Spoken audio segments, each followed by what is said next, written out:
Okay.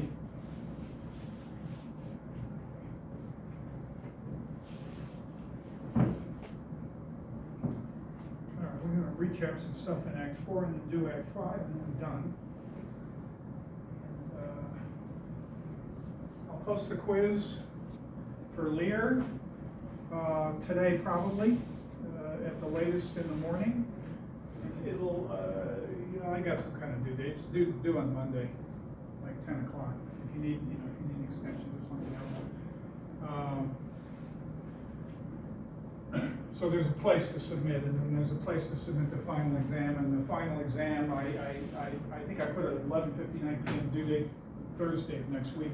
If you need an extension, just let me know. Remember, I turn grades in on Monday. I don't want to grade on Monday. Like I won't. I might rebel and not do it. Like if I get something on Monday, it's like, oh, I don't know. If I get something on Monday and I don't grade it, I give it an incomplete, and then I fix it later in the week or something like that. But just don't turn it in on Monday. Sir? Yeah. I have a question. Yeah. So since we have the, we have the King Lear quiz, does that mean King Lear is still going to be separately on the final? You got a King Lear quiz, just like you got a quiz on all the plays, right? Okay. And right. Then, yeah, you got King Lear. Yeah. Okay. Yeah. Got it. I mean, you had a Macbeth quiz, and you got Macbeth questions on the final, right? Right. Yeah. You got yes. I'm just making sure. Yeah. I'll write this. Just the only thing I worry about, apart from plagiarism, which I worry about all the time, and my advice to you is don't use AI, don't get near it for this. All sorts of other things you could use it. I use it all the time, but not in this context. Plus, actually, AI isn't always great with literature questions. No, what I'm worried about is make sure you don't inadvertently leave out a play because somehow in your brain you thought you answered on 3 plays for the midterm, so therefore you only have 2 left. That kind of a problem. That's a problem that I would worry about. Like, you thought somehow you wrote on 3 plays for the midterm when you only wrote on 2, and so then you write on 2 for the final, and then you're screwing yourself. Okay, so it's a weird worry, but I have seen strange things like that occur before. The other warning I put up on the final was basically don't answer every question that I ask you, right? You only need to answer 1 question on the final exam per play. Okay?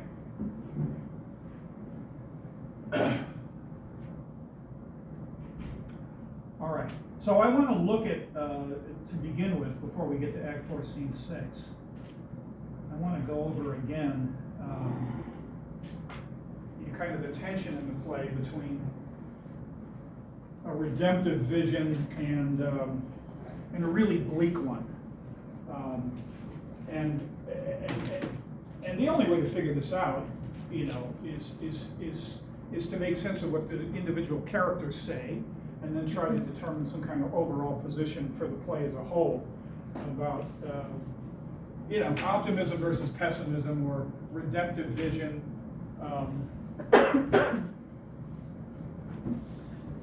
As you'll see on the final exam, I have a question about this, and the redemptive vision framework depends pretty heavily on a Christian reading of the play.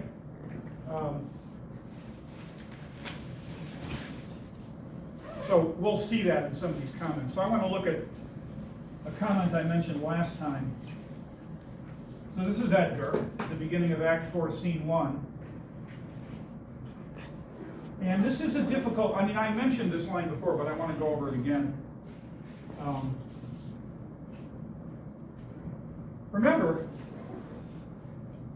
Edgar, and psychologically this makes sense, Edgar tries to give his father hope.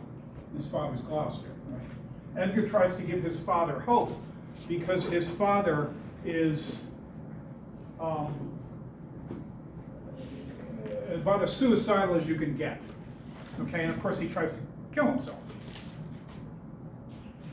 Now what's interesting is that, you know, his bleak vision around suicide, Gloucester's, you know, also corresponds to this, what would seem to be tremendous insight, although it doesn't go anywhere in the play. Nobody gets rewarded for this insight around equality, right? Like, we've seen nothing in Shakespeare like this so far, where there are two aristocrats basically suggesting that their whole social order is wrong and that they need to redistribute their wealth. Okay, and we've already talked about that. There are two cardinal quotes, one from Lear, one from Gloucester. It's interesting, though, that Gloucester's egalitarian insights coincide with his bleak view of the world and his own suicidal attitude, which is, you know, by the way, let's admit, not that difficult to understand after all he's gone through, and then he has his eyes plucked out, right, etc.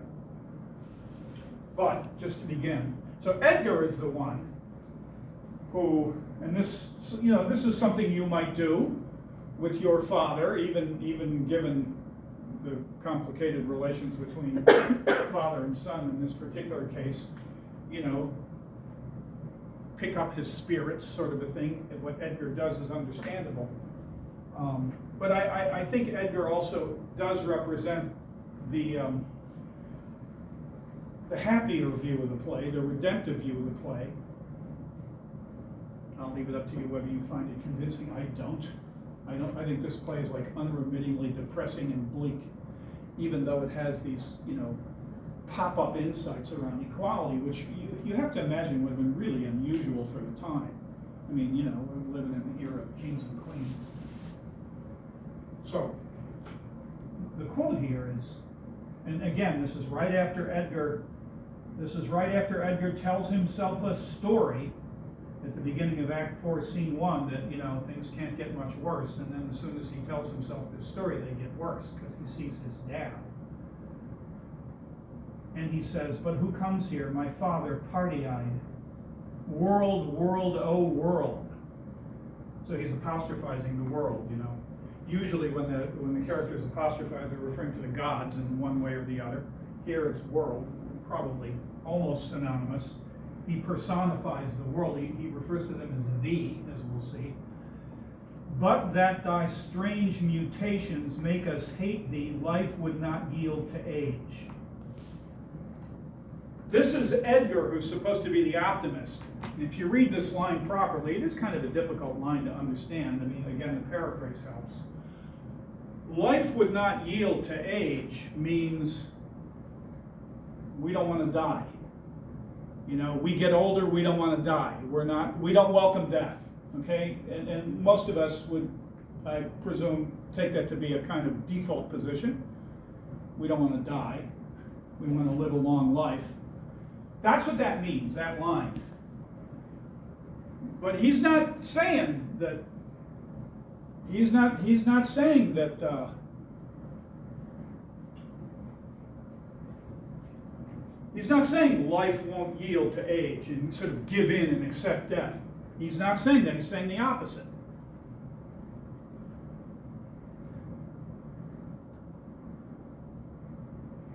"But that thy strange mutations make us hate thee." So this is Edgar talking about the world throws changes at you. Okay, that's what a strange mutation is. He's talking about, obviously, in this particular case, he's talking about the strange mutation. You could probably, strange mutation is pretty suggestive, but the obvious meaning in this context is seeing Gloucester with no eyes. That's a strange mutation. But the implication is that the world throws strange mutations at people on a regular basis, but that thy strange mutations make us hate thee. Thee is the world. If you're trying to figure out the grammar, that's the best antecedent, as we say. Life would not yield to age. So this is Edgar, the guy who's basically trying to tell a rosy story, as we'll see in a second. But here, Edgar's view is bleak, right?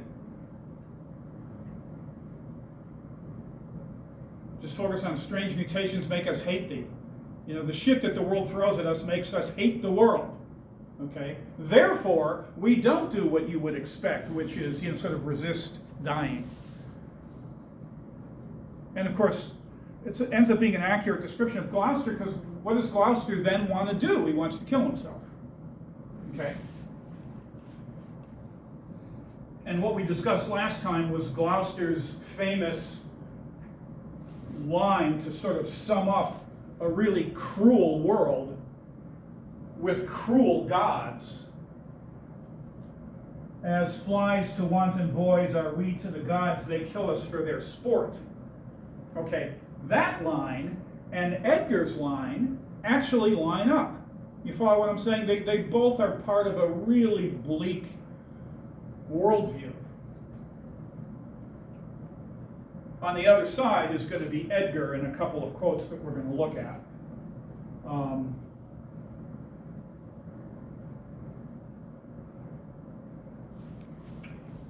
Someone like Albany. Albany doesn't speak like this, you'll notice. He speaks in the language of poetic justice, not gods as adolescent boys torturing insects. That's what we talked about last time. Okay, so Albany speaks in the language of poetic justice, and he'll talk about things like, you know, the just heavens or just gods. Cordelia herself, soon before she's hung, will talk about kind gods. And so, and at various times, Gloucester talks about gentle gods before he gets his eyes poked out. You get the pattern, right? At that point, right? So we just look at some of these. These quotes all circulate around this motif of sort of, you know, bleak versus some kind of redemptive vision, however hard to believe it is. You get to the end of the play, it's pretty hard to believe in a redemptive vision, but we'll take a look. Okay, so along the lines of this motif, here's the other one, and I'm kind of bringing together some of the stuff from last class. So this is Gloucester right before he tries to commit suicide. And again, it's that strange scene where, you know, Gloucester's kneeling, and he thinks he's kneeling over a cliff, but he's not. And so when he topples over, you know, I would have to do some kind of weird forward roll on the ground, which I don't feel like doing on purpose. But that's what would happen. He kind of topples over, and then Edgar convinces him that he's fallen many, many fathoms. You know, such a long way that it would be, you know, like when you take a telescope and you look out the wrong end, and everything seems much, much further away. You know, it's that kind of a thing. So Gloucester says, "Oh, you mighty gods." No, mighty gods is very different from gentle gods or kind gods. And the last reference to the gods was, we are to the gods as flies to wanton boys. They kill us for their sport, which means they kill us for fun, or because it's a game.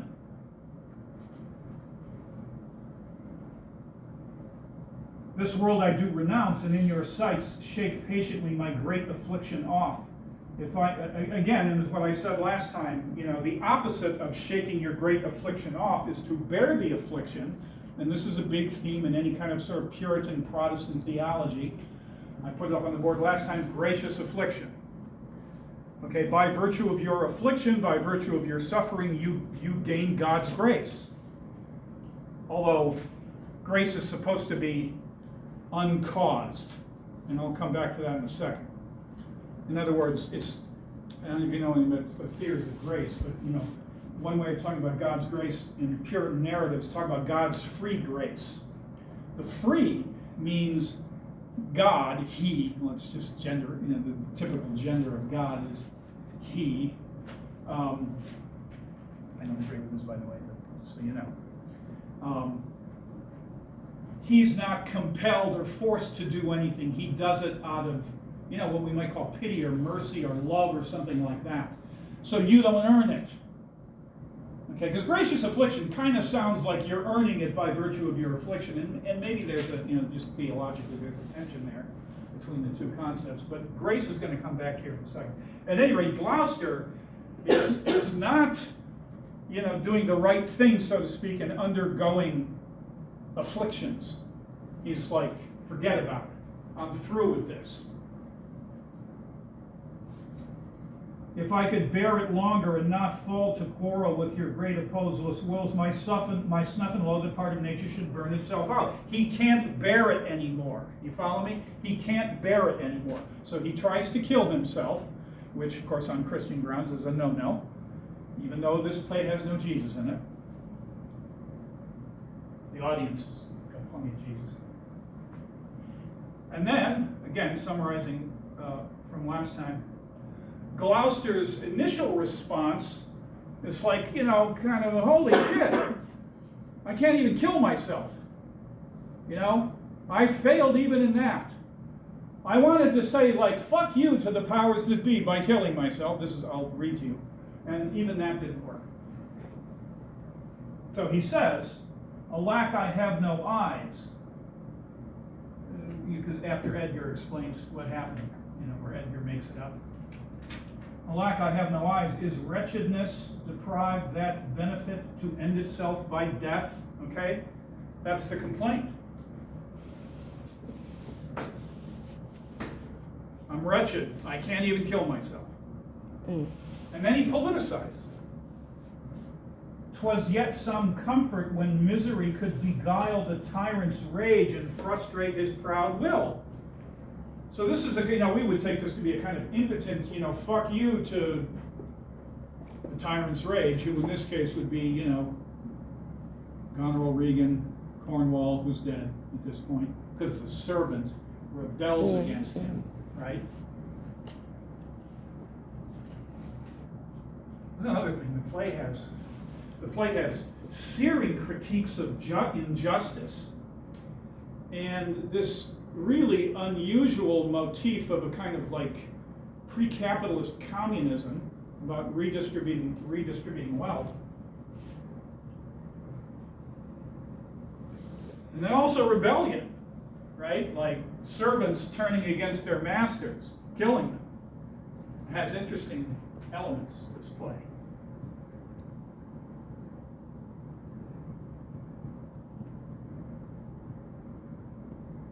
Okay, now soon after this, Gloucester decides, Edgar's going to work up a narrative to sort of change Gloucester's bleak outlook.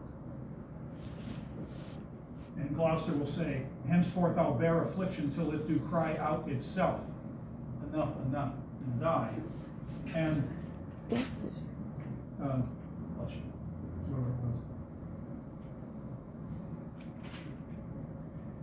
If we skip to Act 5 for a second,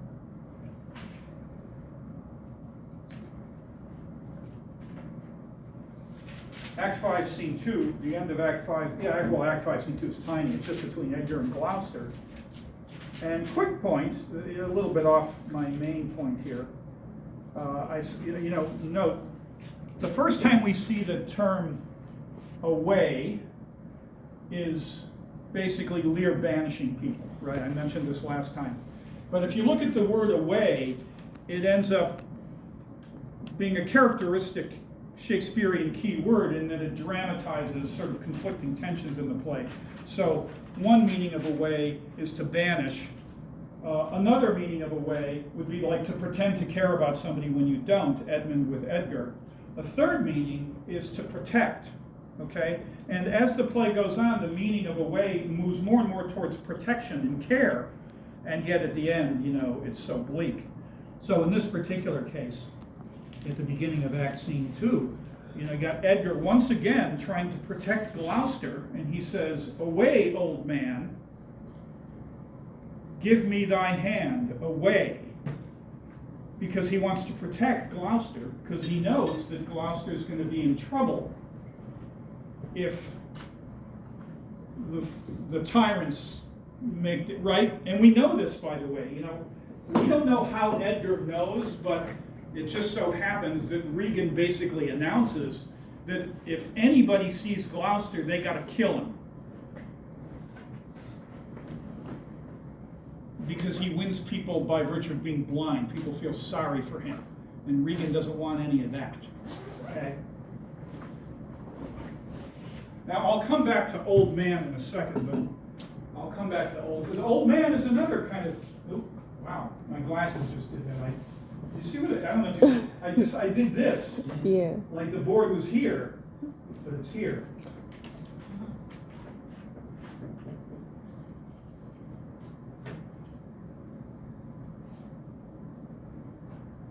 Thinking like drug test.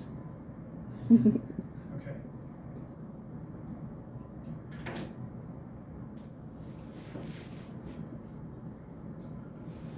Anyway, also just quick, I discussed the motif of the word hand last time, and here's another example where hand is associated with kind of solidarity, comfort, community, love, helping.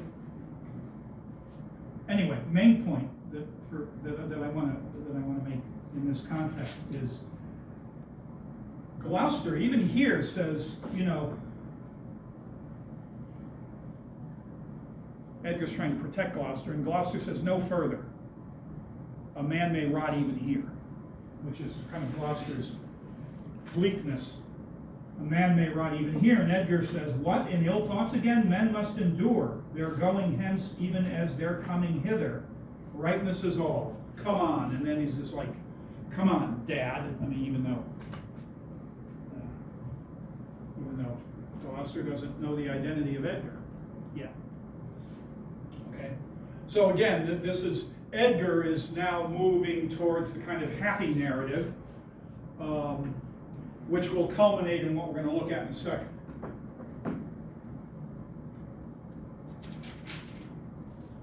So,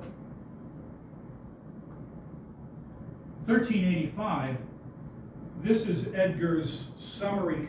Now, when Edgar makes his speech on 1385, Gloucester's now dead. He dies off stage, okay? And as I indicated to you, Edgar tells a kind of happy narrative for his dad. And, it's interesting to think that maybe the reader or the viewer of the play is not supposed to accept Edgar's view here.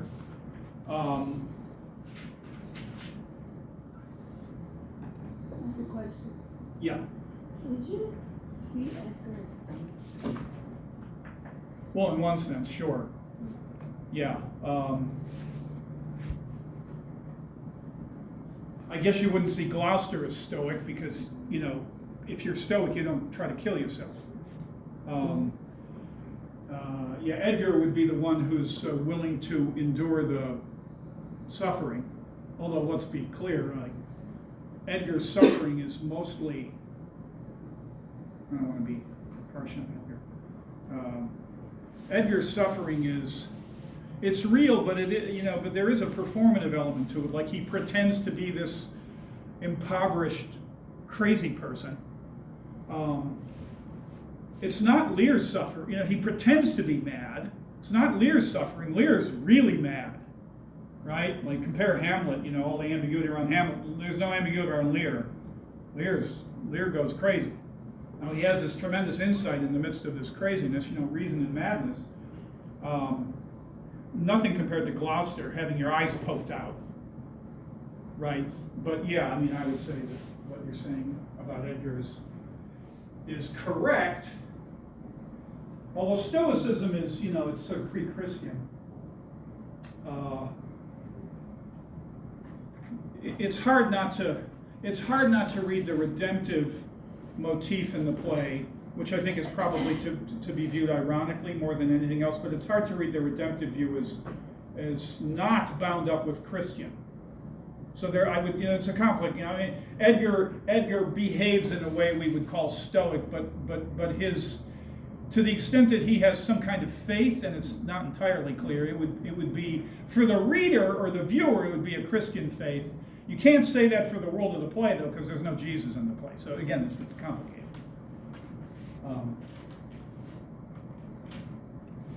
Anyway, here's his narrative.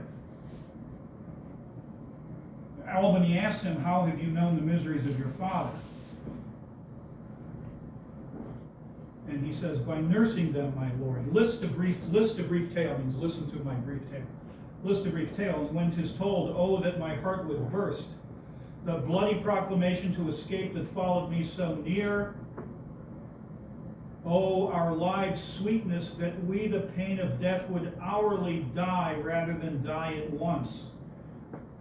Before I continue, take that parenthesis seriously, because that's the exact opposite. Some of this stuff's hard to interpret. That's the exact opposite of what Edgar said on page 1372. Okay, we value our lives are so valuable to us that we would undergo any torture in the short term in order to avoid dying. That would be a kind of clumsy, unpoetic paraphrase.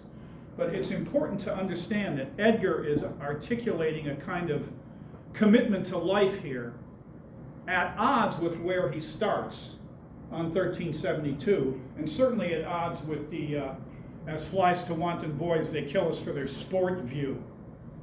Okay? And one of my questions on the final exam addresses this, try to make the case for redemption or criticize the case for redemption. You get some extra credit points.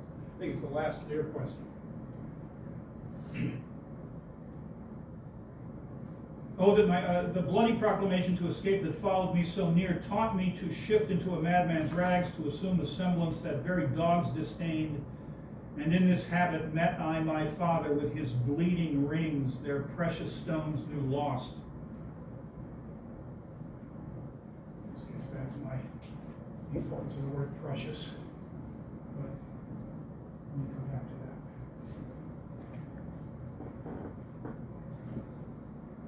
that. Became his guide, led him, begged for him, saved him from despair. Never, O fault, revealed myself unto him until some half hour passed, when I was armed. Not sure, though hoping of this good success, I asked his blessing, and from first to last told him our pilgrimage, but his flawed heart, alack too weak the conflict to support, twixt two extremes of passion, joy, and grief, burst smilingly.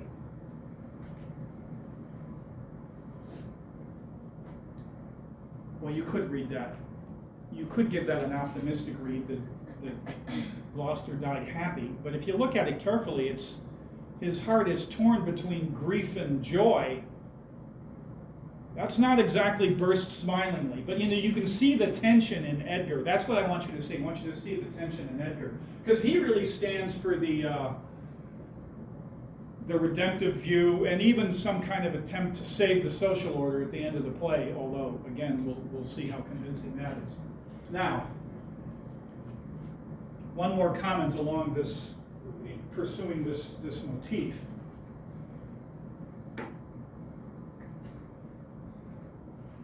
Given the parallel between the Gloucester plot and the Lear plot, you might expect something similar going on with the Lear plot, that Lear somehow has some kind of redeeming vision. That's very hard to maintain.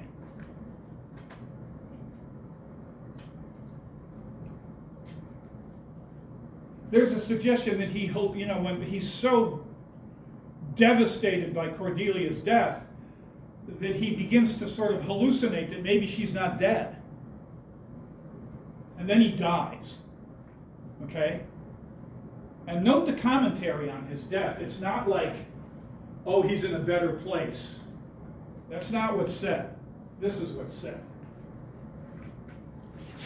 Last page of the play. Kent sees Lear die, and he says, break. Kent says, break, heart. I pray thee, break.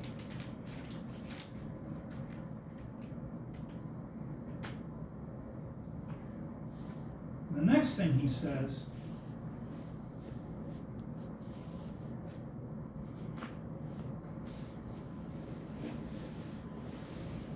boy, know, the Edgar comment there is interesting. I never really paid attention. Edgar says, "Look up, my lord."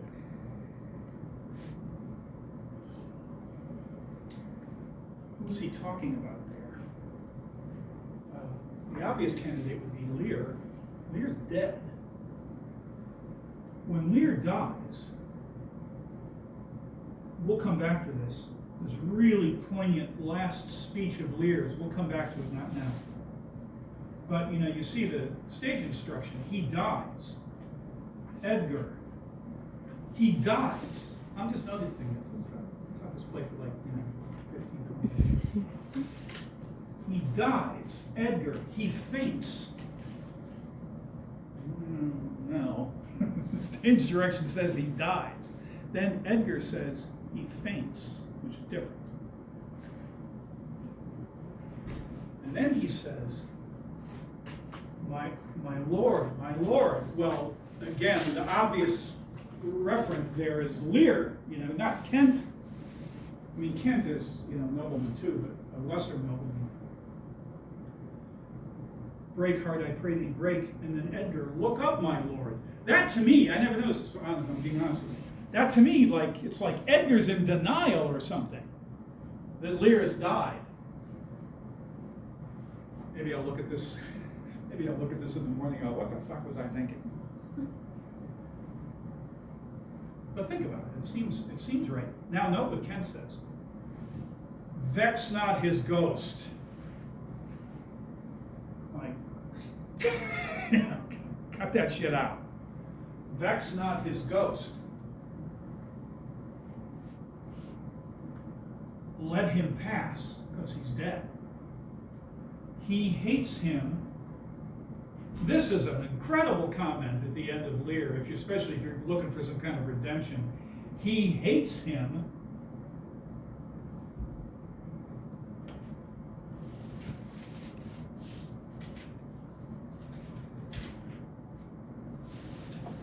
But that thy strange mutations make us hate thee. This is now Ken speaking of Lear. He hates him that would upon the rack of this tough world stretch him out longer. That's more in the kind of almost like giving into suicide view. It's clearly the opposite of Edgar, which is endure your suffering no matter what. Rightness is all, is what Edgar says. That's a quote. The endure your suffering for as long as you must. That's me paraphrasing, but rightness is all is Edgar. What Kent says is the opposite of Edgar. So, the play gives you unresolved, conflicting kind of accounts of, how to view the world here. But Kent's is very close to Edgar's at the beginning of Act 4 and to Gloucester's as flies to wanton boys, right? I mean, think about the two images. Think about Kent's imagery and Gloucester's imagery. Gloucester's imagery is of a world where men are tortured by the gods, right? Tearing off the wings of flies, where flies are compared to human beings. That's what that image refers to. Okay, they kill us for their sport. Okay, so they kill us for their sport. That's Gloucester. Here's Kent at the end of the play, not much better. He hates him that would upon the rack of this tough world stretch him out any longer. Do you understand the reference there to the rack? You know what the rack is? I mean, if you look at the note, it'll tell you, but you guys ever hear of the rack? Yeah. Like stretching rack? Yeah, you tie somebody, it's like a wheel, and it has, you can crank it so that the limbs are stretched. It's a torture device, okay? So the world is a torture device. Pick your poison here, right? Like at the end of the play, Kent's vision is not any different from Gloucester's. It's just that the metaphor is different. In one case, it's the rack, which is operated by a human torturer. So it'd be closer to the world is like Regan and Goneril, okay? The other vision is the gods who treat human beings as insects whose wings they pull off. Also, that's great, like as flies to wanton boys. Wanton means there's something even, maybe even desire-oriented in what the gods are doing. That they kind of take pleasure, wanton suggests kind of taking pleasure in pulling the wings off of flies, as an analogy for human beings. So, by the way, if you want to answer that last question about a redemptive vision, I've given you a bunch of material for answering.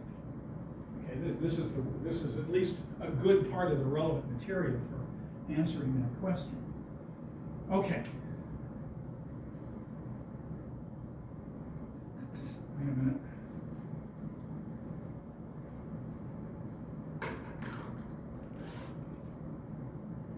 How many times a day do you have a paranoid feeling that you may have misplaced your phone? I mean, I see she might have got her phone in her hand, so you're not going to think that, oh, like, where's my phone? I have a paranoid feeling that I misplace my glasses more often. Your what? My glasses more than I misplace. Oh, I have that. And sometimes it's not paranoid because I actually have lost my glasses. I had a really strange occurrence a couple of weeks ago where, well, never mind, it's boring. It's a boring story, but, okay, that's my phone, right? Yeah. Okay, 11:37, that's good. All right, we got to go back to Act 4, Scene 6. Now, boy, if you just read Act 4, if the play ended at Act 4, Scene 6, this would be like a happy ending. It's like a homecoming. Lear and Cordelia come together. And it's moving and beautiful. And everything Cordelia says about the gods, you know, is nice. But in the light of what I just read to you, right, like, well, let's look. Act 4, Scene 6.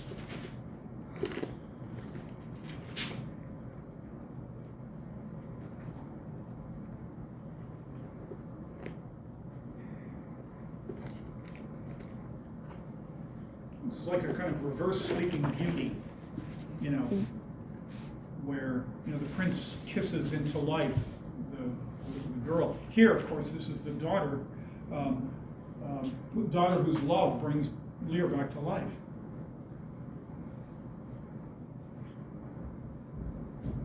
Critics talk about this as, you know, in terms of Lear's resurrection. They use all sorts of imagery like that. It's hard to take that stuff seriously, though, by the time you get to the end and you read Kent, right? Kent's comment. And again, Lear has been restored from madness at the end of Act 4, Scene 6. But by the time you get to the end of the play, he's returned to madness and then dies. Now, the reason I say he's returned to madness is because he's beginning to hallucinate again. Okay, and then he dies. And that he's beginning to hallucinate again is suggested by his closing, dying speech. Look, like he's seeing Cordelia come back to life. And what's odd about, you know, since I never noticed it before now, what's odd about Edgar is it's almost like Edgar takes on the same kind of, oh, you know, Lear thinks Cordelia might not be dead, and Edgar thinks Lear might not be dead. Again, something I've never noticed until today. You know, a lesson. Once you cement yourself into thinking there are certain lines in a play are important, the downside of that is that you then start to neglect other lines that, you know, you didn't pay as much attention to. It turns out they may be kind of interesting. Okay. So look, Cordelia, oh you kind gods, cure this great breach in his abused nature. So that's the vision of the gods, and the vision of nature is basically either functioning to punish the wicked or to restore people to health.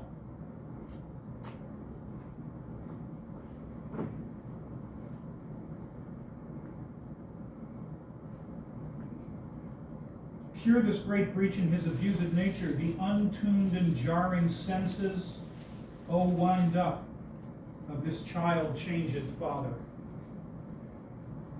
Wind up means bring back into, you know, just think of a string instrument with the strings like all over the place because they're not tuned.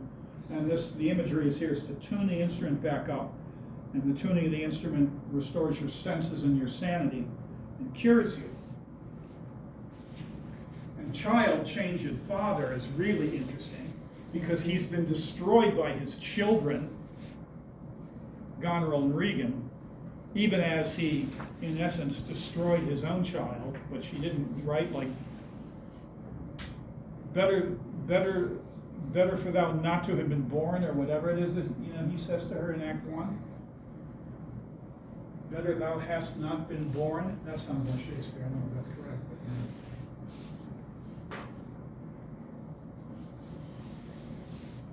And of course, child change of father can also point to the fact that, in some sense, while he's gone mad, he's also sort of been reduced to a child. I think that's a second meaning.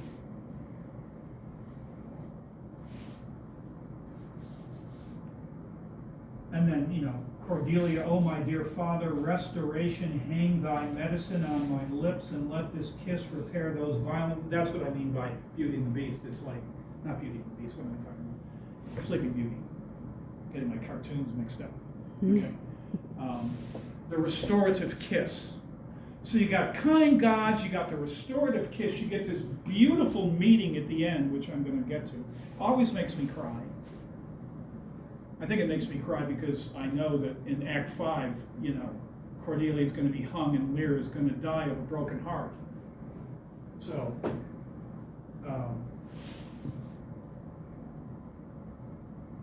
and then Kent, kind and dear princess. And then Cordelia. Cordelia ends up sort of articulating the kind of positive morality of the play about like how bad it is to be cruel. Cordelia's speech about Lear is virtually the same as Gloucester's speech about Lear, about how cruel his daughters are to him, right before Gloucester's eyes are poked out. Okay? And this turns out to be right before Cordelia is hung. Anyway, here's the line.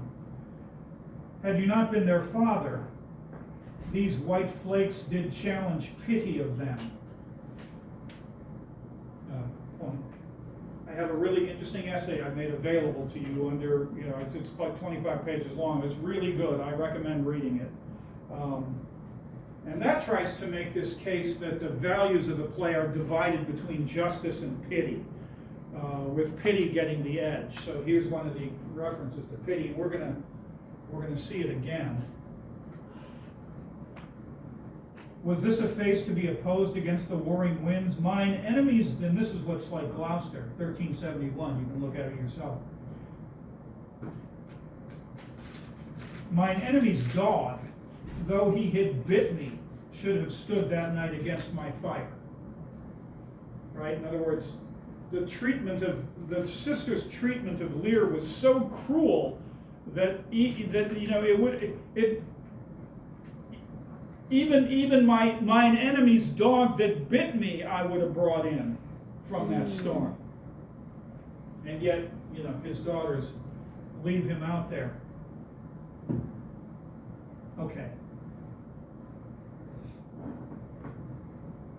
And then you'll note Lear is still kind of caught up in the framework of right and wrong, as opposed to something like mercy or pity, or forgiveness or love, and I'll explore those options in a second. But let me just tell you that essay that I appended for you discusses all of these concepts with respect to this scene. Really, you do me wrong to take me out of the grave. Thou art a soul in bliss, but I am bound upon a wheel of fire that mine own tears do scald like molten lead. So this is interesting. Because Lear's, we could take him seriously here. Cordelia thinks he's still mad. She says far wide. That means he hasn't come back to his senses. His senses are not where they ought to be. Far wide of the mark, wide of the truth, whatever.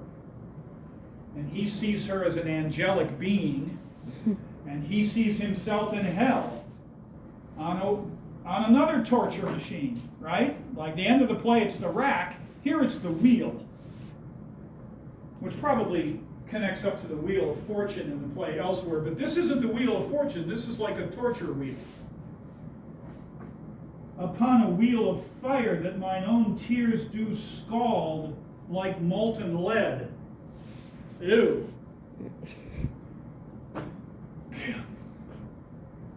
The idea would be that the wheel of fire is heating up the tears coming out of the eyes, and then, either the body is being scalded or the fire is being scalded. You can't tell. It's a dystopian vision, to be sure, Now, play ends in Act 4, Scene 6, you go from this horrible image within a half a column of a page to resurrection, restoration, homecoming. Lear has this moment of he doesn't know where he is. Huh? Lear doesn't know where he is. He doesn't really know who he is, he doesn't know where he is. He thinks he's in another country. And, Cordelia says, you're in your own kingdom, like your home, And then the next act, he gets imprisoned and has his heart broken. And Cordelia is hung. Even if it's at home, okay? At home's not necessarily better had he been in France, actually, right? Than home. But Shakespeare's playing on all the nostalgia and all the ache and all the good feelings about, the reconciliation of father and daughter and the homecoming and all that kind of stuff. It's romance. You follow what I'm saying? This is all romance, except that there's Act 5, which completely explodes that. But that's why lots of critics talk about the elements of the romance plot, and even a comic element. And it's that comic element that led Nahum Tate, the guy I keep talking about, or I periodically talk about, who in 1681 rewrote Lear with a happy ending. And the material's here. All you got to do is take Act 4, Scene 6, forget about Act 5, except for punishing the bad guys, and then you have Edgar and Cordelia marry, and Lear gets to be like a granddad or something. That's how the play was rewritten for 150 years.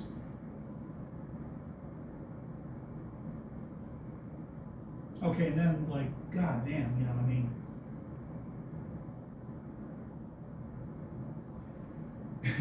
I should even die with pity to see another thus, like me.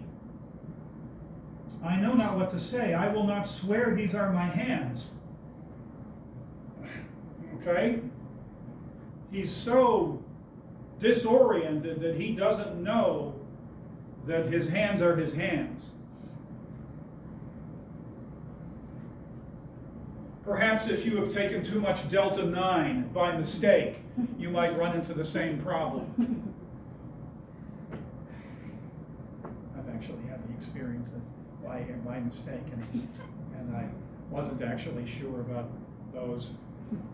Delta 9 is not. Huh? Anybody ever do that by accident? Anybody take too much of that shit by accident? It's Delta 9. So Delta 9. Oh, It's we, not. we won't befoul your innocent ears. Delta 9 is not weed. It's a chemical made to mimic the same thing that THC does. Bingo. But Well done, Dr. Thomas. Yes. I do a little bit. Yeah. Oh, well, you know what?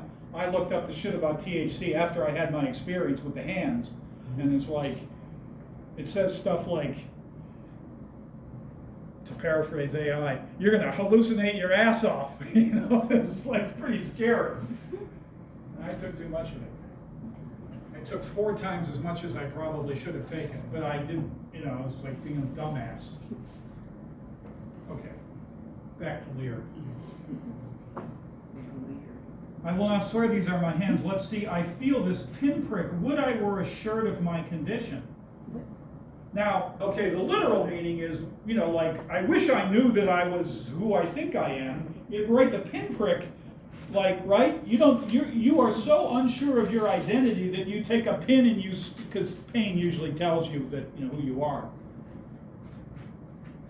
But assurance has a theological resonance, okay? Assurance has to do with basically belief that you will be saved in a Christian sense. And there's no doubt, it's just like even though the world of the play is non-Christian, there are Christian tropes in the play, like from affliction to grace to restoration to assurance.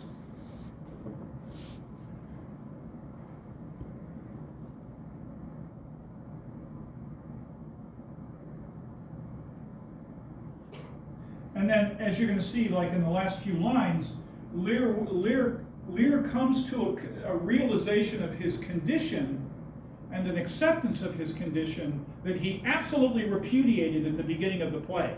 Now, what I mean by that is, pray do not mock me, I am a very foolish, fond old man, 80 and upward. That's the first time we learn how old he is. 80. So he's like old. You got to imagine in the year 1100 or something, that would be pretty amazing.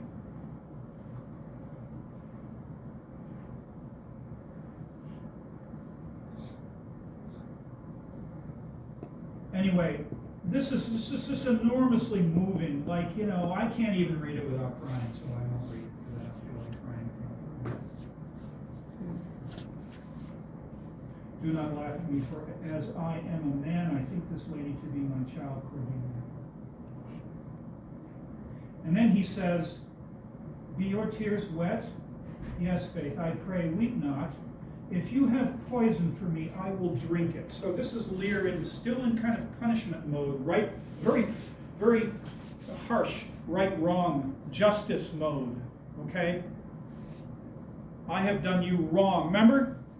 Remember that? In Act 1, I did her wrong, he says. Completely like out of the blue, almost as a hallucination. But he doesn't really know what he said then. You follow what I'm saying? Now he knows what he's saying. He realizes he's done her wrong. Now her response is angelic as hell. That doesn't really make sense, but... Now it's interesting. He's willing to take poison as a kind of punishment, self-punishment. Note in Act 5, he gets some, like, you know, Regan, was it? Goneril poisons Regan. Okay, just as interesting point. Goneril poisons Regan. If you have poison for me, I will drink it. I know you do not love me. Whew. For your sisters have, as I do remember, done me wrong. That's interesting, right? Your sisters have done me wrong. That nice balance with I did her wrong when he's talking about Cordelia in Act 1. You have some cause, they have not. And she says, no cause. Mr. Crown. So that article discusses this, but you know, two things I want to say. Well, actually more than two things. So she says it twice. No cause. I don't know if it's punctuated right here. Now, and then he continues, he's asking forgiveness. She's saying there's nothing to forgive. You follow me? No cause literally means there's nothing to forgive. This isn't even mercy. It's better than mercy. This looks like a kind of secular version of God's free grace. Like she's just loving her dad. She's not forgiving him because forgiveness is part of, it presupposes that something was done that was wrong. His thinking is that he's done something wrong. She's just like blowing up the whole framework. You follow what I mean? She says, no cause. And by the way, you may recall that cause is one of the key words for Lear. Okay, I'll read to you actually, this might help you. I can even put it in something I wrote out about this last scene. And then we'll get back to Act 4, Scene 6.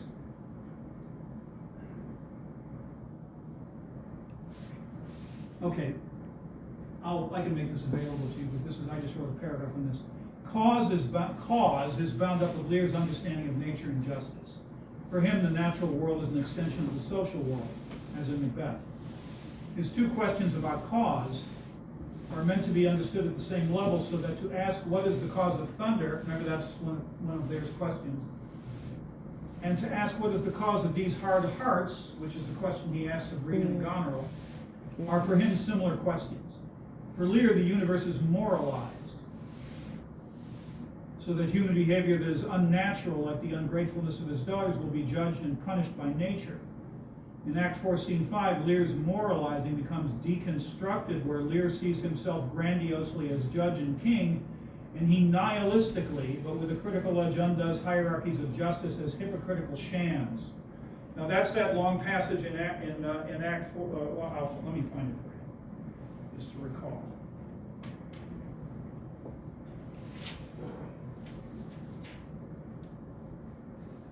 (1377). Just all you got to do is to refresh this. I, every inch a king, when I do stare, see how the subject quakes. I pardon that man's life. What was thy cause? Adultery. Thou shalt not die. And then he goes on to excuse all of these sins that human beings commit on the grounds that the world is fucked up. And you really can't tell the difference between the beetle and the prostitute, or justice and the thief. Okay? Rest of what I was saying. Cordelia's no cause upends all of this and can be interpreted, I suppose, as part of the play's egalitarianism, combining pity and meeting of needs. Because that's what she's doing ultimately. She's meeting her father's needs. It's like, fuck all this right-wrong stuff. I love you. I'm going to take care of you. Combining pity and meeting of needs in the reason not the need sense of Lear's earlier speech, which is itself amazingly insightful and anticipates some of the stuff even here, his reason not the need speech. Or in the terms of Christian grace, grace as precisely uncaused, undeserved, unmerited. In other words, God gives grace out of the goodness of his heart and isn't responding to questions of justice. Mm-hmm. In the same way, Cordelia is not responding to questions of justice here. It's like, no, this isn't mercy, this isn't forgiveness, that's all part of justice. This is love. So, that essay that another word for love and grace would be like pity. That's how this critic reads it. Whose essay I made available for you.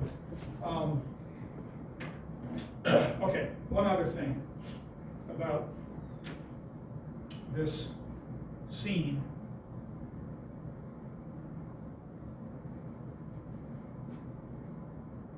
This is a comment about reading literature carefully.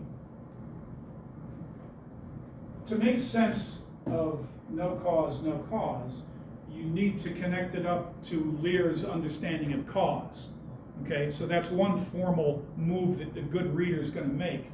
But there's another formal move, this has to do with literary form, another formal move that a good reader is going to make. And you note that it's said twice, no cause, no cause. There's only one other place where that syntax is repeated. I made a reference to this in one of my commentary. Remember Gloucester with Lear when he's trying to usher him into the shelter? He's trying to quiet Lear, and he says, "No words, no words." Follow me? No words, no words, no cause, no cause. You link the two scenes. You give Shakespeare credit that he's thinking about what he's doing and he's paying attention to the rhythms. Okay? And if you link the two scenes, you get something pretty useful, which is, ethically, it links Gloucester's goodness and forgiveness to Cordelia. Okay? What are they doing? They're taking care of Lear. You follow me? They're taking care of Lear. They're giving him what he needs. Now, what's interesting about this play is that it's not just that Cordelia and Gloucester are taking care of Lear. It's also that Lear and Gloucester come to this awareness about how important it is to take care of people and meet their needs. Except that all of that cool egalitarian stuff in the early 17th century play doesn't pay out. You follow what I'm saying? Like, oh, equality. Yeah, no. It's just unremittingly horrible at the end of the play. And we've already covered that. Okay? So I'll post that paragraph, and it might be useful if you want to make some kind of, use of it in your final exam. Now, Actually, one more.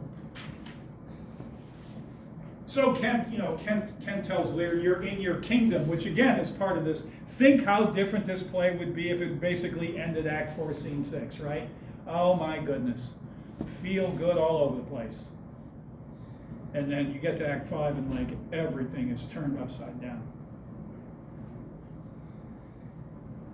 And even Edgar gets the last line of the play, but it's Edgar can't manage to manufacture something happy-go-lucky. Especially after. Oh, I should say this is just interesting.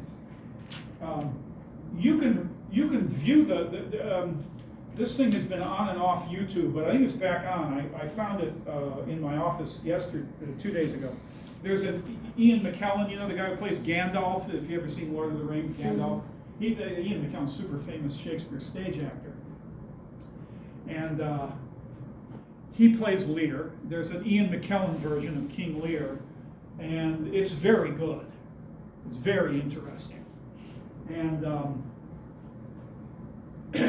in the movie version, the fool is hung in Act 3. Now that doesn't happen. The fool just disappears in King Lear. It's very mysterious. The fool disappears. Cordelia appears. And a bunch of critics always say, well, like the fool and Cordelia are associated, affiliating with one another. And one way of making sense of this is, like the fool and Cordelia the fool loves Cordelia. We're told that early in the play, but the fool and Cordelia never appear on stage at the same time, ever, right? It's either the fool or Cordelia. And the fool disappears mysteriously at the end of Act 3, right? That's it. No more fool. Lear's last comments include the line, "My poor fool is hanged." He's talking about his daughter, right before he dies, hallucinating. So think about what an interesting interpreter of Lear does, right? They took that line and hung the fool. So the fool is hung by Goneril and Regan, as you might expect, right? Goneril and Regan show all sorts of hostility towards the fool if you pay attention to their lines. And so it's almost consistent with where the play is going, to have the fool hung. I prefer this, where he just mysteriously disappears, but it's pretty interesting to hang the fool. The other point here, Lear's last line of the scene, "You must bear with me, pray you now, forget and forgive." And again, she's not forgiving him. She's acting like there's nothing to forgive. Okay, that's different. But he ends, remember, just a few lines up, he says, "Do not mock me, I am a very foolish, fond old man." And his last line of Act 4, Scene 6 is, "I am old and foolish." Okay? Think about that. He banishes Kent right away, early in the play, for calling, among other things, for calling him old man, which is a tremendous insult. Like when you call a king of Lear's stature old man, that's an insult. But what happens with the term old man is that by the end of the play, it's not a tremendous insult. It's something that binds all of humanity together, which is to say, we get old, and therefore should be treated with dignity. The opposite of that is Lear, in a mocking moment, he says, age is unnecessary. He's making fun of the way he's being treated by his daughters early in the play, and he says, he kneels. He's mocking them. He kneels and he goes, "Age is unnecessary." Well, boy, if you think about it, that's pretty much Edmund's view of the world, that age is unnecessary, so kill the old people. That's what Edmund ends up attributing to Edgar. I don't know if you remember this.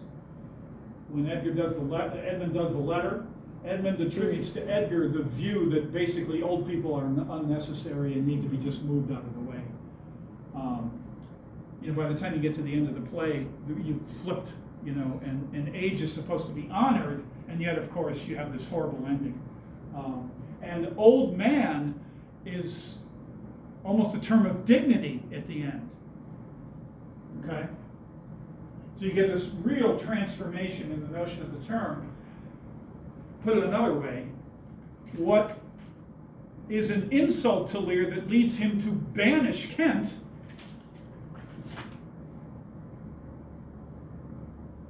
and along the same lines, he doesn't banish the fool, but the fool basically tells Lear over and over again through different metaphors and riddles, you're old and foolish, you're old and foolish, you're old and foolish. You follow me? You're old and foolish. Of course, the fool can call other people fools. Okay. So, at the end of Act 4, Scene 6, he's come to like full self-knowledge. You follow me? I am old and foolish. And it's very moving. And again, that's how you can see the romance at work in King Lear until you get to Act 5, which, as I say, undercuts all that.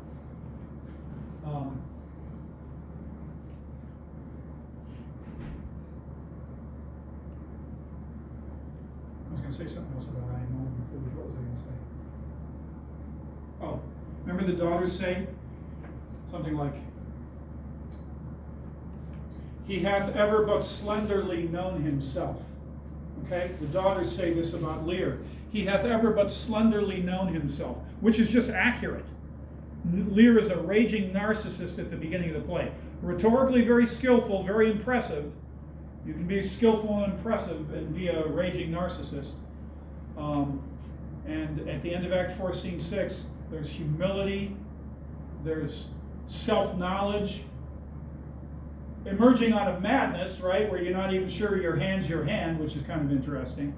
And then this, all of it is kind of crystallized in this comment, I am old and foolish. Okay.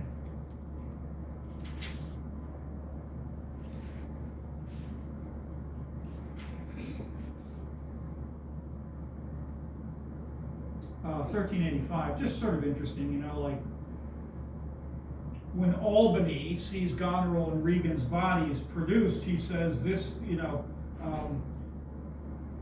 this judgment of the heavens that makes us tremble touches us not with pity.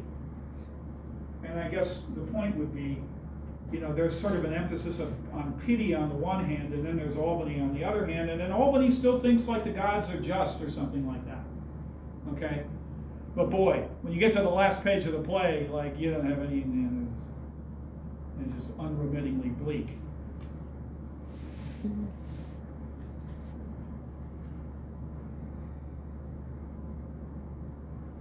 Oh. Get to the word precious here. Now, I've made this point several times, but it's just sort of a cool point, and I want to make sure you understand how I arrive at it.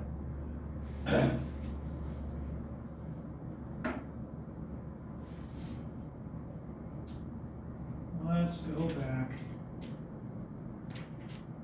to that line that I love. The art of our necessities is strange and can make vile things precious. Well, in that this is page 1361.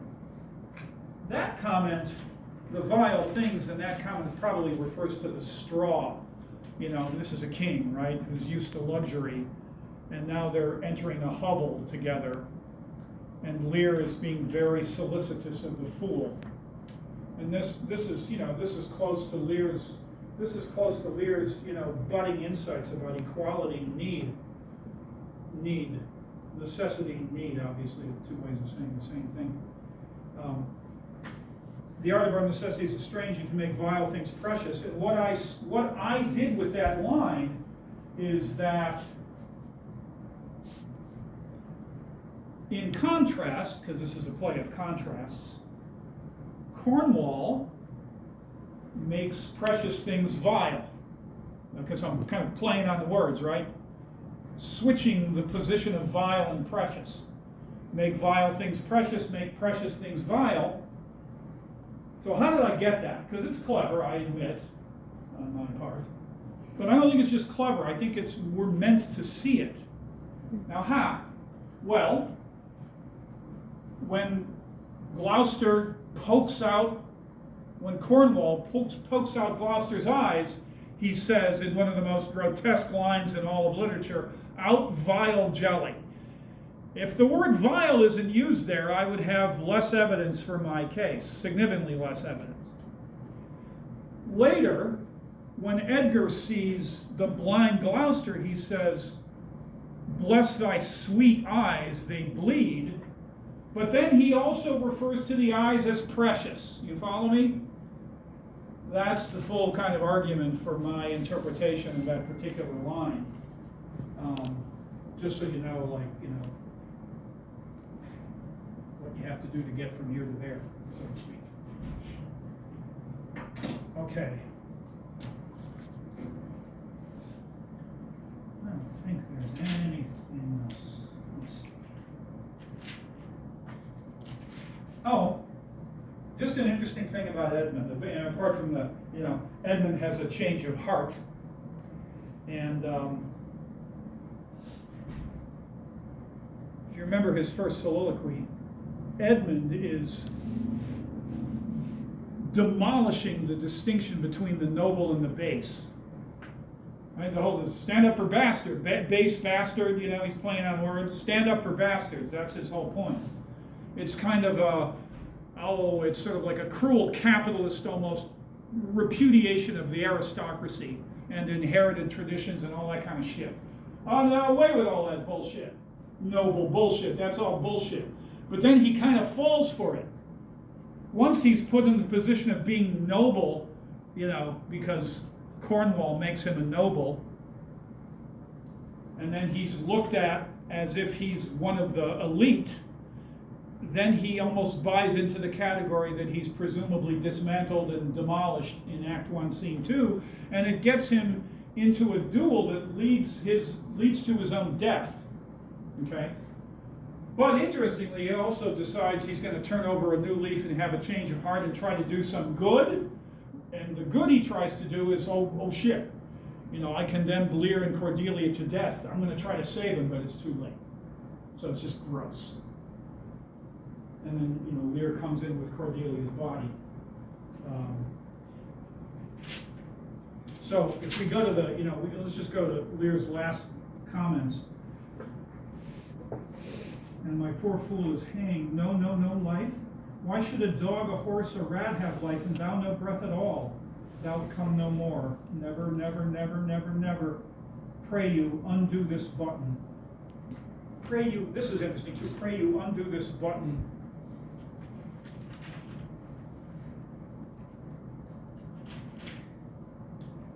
I don't know what he means by that. Remember he says earlier in the play, come unbutton here, when he's going to take his clothes off and share what clothes he has with Tom, I think. Come unbutton here. Anyway, I think it's some kind of echo. But if you ask me, thank you, sir. I'm assuming I'm assuming it's a button, one of Lear's buttons maybe, and he's having trouble breathing. I don't know. You have to sort of figure it out. He says thank you, sir, which makes it sound like someone undoes his button for him. It's hard to tell. But then he says, do you see this? Look on her, look, her lips, look there. And then so, what do you do with that? Most critics see him as hallucinating her that she's alive and she still has breath. Because he does refer, he refers earlier to the possibility that she might not be dead.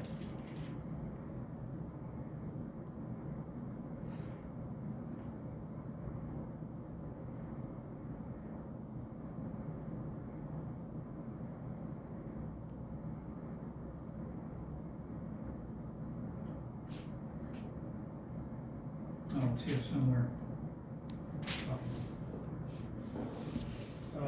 At any rate, that's almost surely what's going on there. He's hallucinating that she might be alive, and then he dies, which is pretty typical of this play. Like every time there seems to be hope, like it's almost immediately crushed.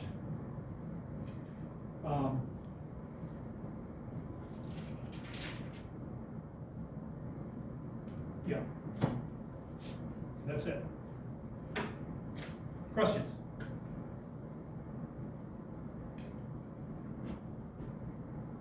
Okay.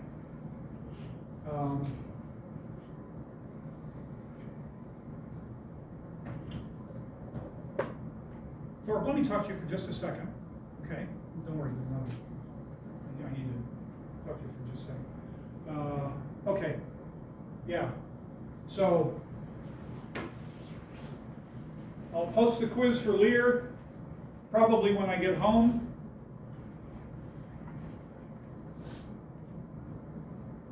Unless I do something like unaccountably take another big dose of Delta 9 and become completely disoriented and ruined for the rest of the afternoon. I don't see myself doing something that stupid. So I will likely post the quiz when I get home. The latest I will have the quiz posted will be in the morning, early, but I'm sure I'll do it before then. The quiz is something like 3 questions and you have to answer 2 out of 3. That's my memory. I'm gonna take another look at it. And then the final exam's already there.